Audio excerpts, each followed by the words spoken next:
Hey guys, welcome back to my YouTube channel. This is what I do, and today I'm going to be talking about why I don't really do hauls anymore.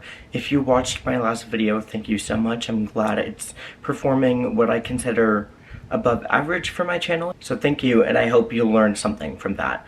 But let's just jump into why I don't do hauls anymore. If you've been on YouTube for a while, then you know that hauls are very popular, and a lot of YouTubers first started out, if they had the money, they would go shopping and then they would just record themselves explaining to the audience what they bought, why they bought it, and that sort of stuff. Not only did that allow rich people to gain views pretty easily, it also gave the people watching them something to aspire to. Like maybe if I worked this hard, I could also afford Gucci every week, even though that is true. If you've followed me for a while too on YouTube, then you know that I used to do hauls.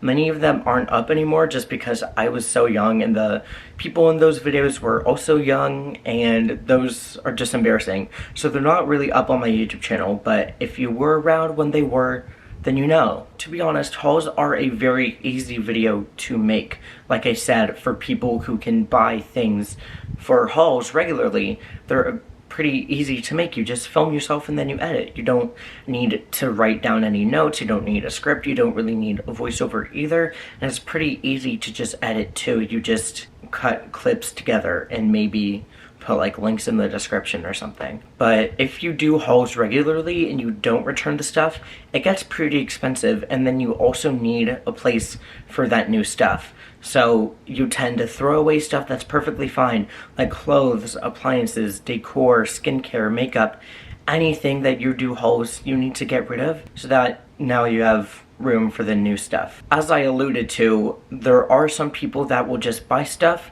from the haul, keep the tags and the receipt, and then just return it. And you might be thinking that that's sustainable since they're getting their money back, the store is getting the stuff, so there's not really waste created. What you may not know though is that many stores do still throw away perfectly fine returned items even if they haven't been used or there's no signs of use. So yes, still returning stuff can create waste. But once I noticed that cycle myself of having my own room and like, oh my gosh, I can't keep buying stuff because I don't have room for it, I found this book, Consumed by Asha Barber.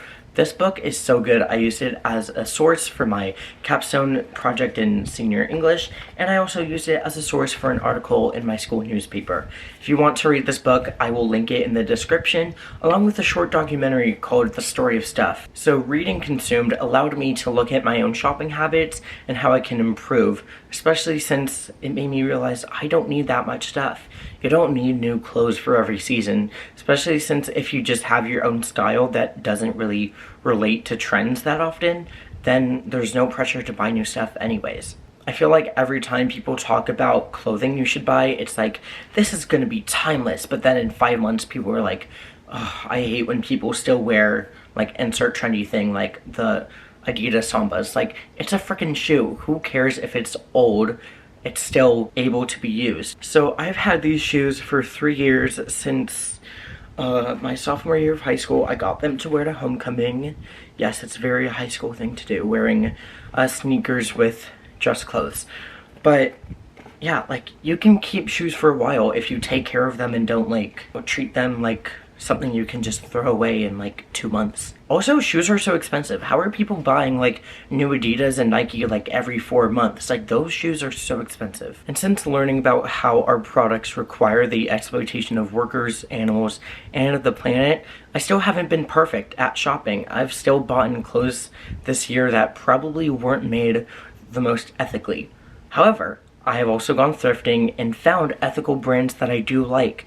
So the goal about being more sustainable and shopping better is never about being perfect, it's just about being better than you were in the past. That's how progress is made. And improving, I think, includes how I use my platform. I don't want to do that many like product heavy videos anymore, and I'd rather like share my life with like vlogs. This is why my channel is called What I Do. But I also like sharing my ideas, which is why I want to get more back into my like commentary era. So simply, I just don't do hauls anymore because they require overconsumption, and since I don't have the time to even like return everything I would buy for a haul, I just can't afford to do them that much either. Plus, I feel like we're pushed products so often these days. I mean, look, I pushed this book onto you, and like, it's a great book, but you won't know that until you have to buy it and then read it yourself. Maybe you can look at your library. Maybe your library has this book, or you can like rent it or something. But everyone is so used to the link in bio thing that creators are now being called gatekeepers when they don't share a link to a product. I remember back in like 2018 and 2019, being a gatekeeper online meant being like, oh, you're not part of the art community, or you're not part of this online community. And that was kind of stupid. This is even stupider though, like getting mad because your influencer can't find like the link she got for a product. Like, it has never been normal in society until now to buy something in less than 1 minute. Anyways, thank you all so much for watching. I'll also leave a link to this website called Good On You, which does its own ratings of brands, very popular brands too, on how ethical they are when it comes to their workers, the planet, and how they treat their animals. This has definitely changed my shopping habits because every time I go into a store like H&M, I might buy like one thing, but still every time I see like a shirt or something that's ugly, I'm like, you really had to exploit workers for this ugly piece of crap? See you all in the next video. Bye!